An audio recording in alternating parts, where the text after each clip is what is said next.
waited a long time for a shot like this.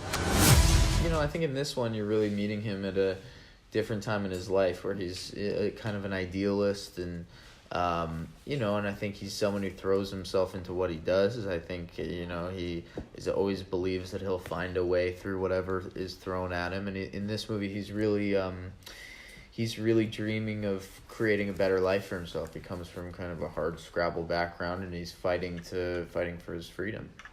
Is any space, for example, in this kind of films to give the character, improvise with the character, or you have to stick with the script? No, there definitely is. There's actually quite a lot of opportunity to do that, and doing that especially like with Donald, because he, you know, is from the improv comedy world originally a little bit, or he spent time in it, was really fun. Phoebe made up a lot of stuff.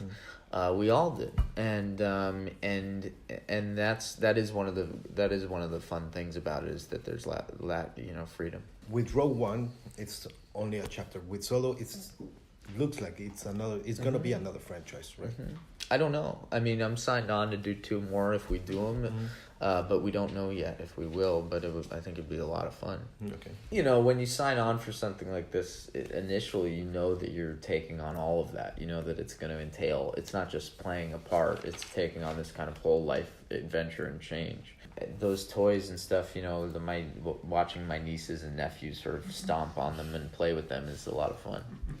Talking about Millennium Falcon is a character in this one. Yeah, absolutely. Yeah, I think, you know, there's this feeling of that, like, love at first sight moment. It's wonderful. And that was one of the great joys of doing the movie, was both, like, walking into it for the first time and seeing the whole ship and how, these things that feel so familiar, which I did it during my screen test.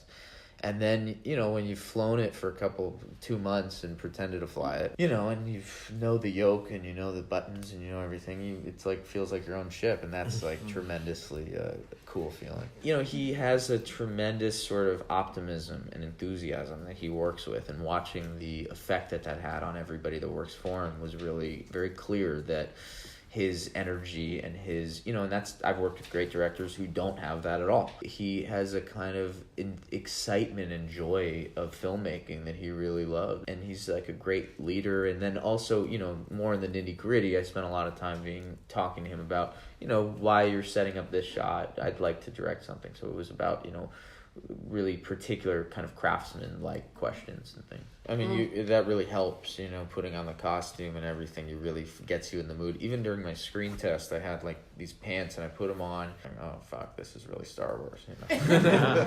And it is that amazing sort of like being a kid again thing of you go on to all these sets and there's 14,000 people there. Or, I mean, that's an exaggeration, but there's hundreds of people there. They're dressed as creatures and aliens and stormtroopers and all this stuff, and then you're just doing a close-up on you. And like, that's going on every day. It's these kind of incredible magical worlds, and the design teams on these films are the best. I think George Lucas created a world that is so...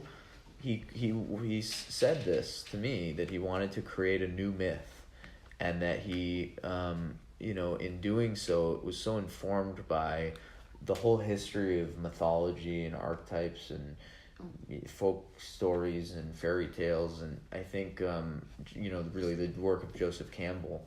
And so he created this world brilliantly that is so rich and so layered that we're still playing in that sandbox for 41 years.